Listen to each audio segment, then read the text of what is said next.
Hi friends, నేనైతే ఈరోజు నెయ్యి ప్రిపేర్ చేస్తున్నాను సంక్రాంతి కోసం.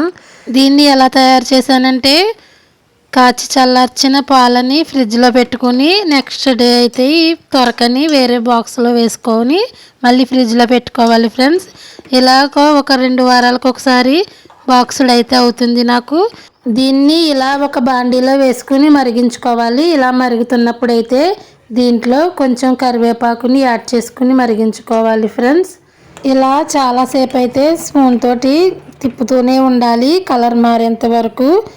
ఇదైతే మంచి గోల్డ్ కలర్ అయితే వస్తుంది ఫ్రెండ్స్. చూడండి, ఇదిగోండి మంచిగా మరిగింది, నొరగైతే వస్తుంది, నెయ్యి మొత్తం తయారైపోయింది. కరివేపాకు వేయడం వల్ల మంచి స్మెల్ అయితే వస్తుంది. దీన్ని క్లాత్తో కానీ టీ స్టైనర్తో కానీ వడపోసుకోండి. ఇదిగోండి రెడీ అయిపోయింది నెయ్యి. చూడండి, ఇదంతా అడుగున ఉండిపోతుంది ఫ్రెండ్స్.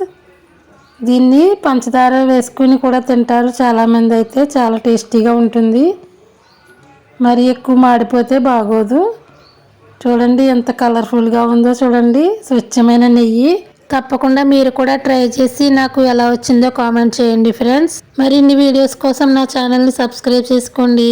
Bye friends.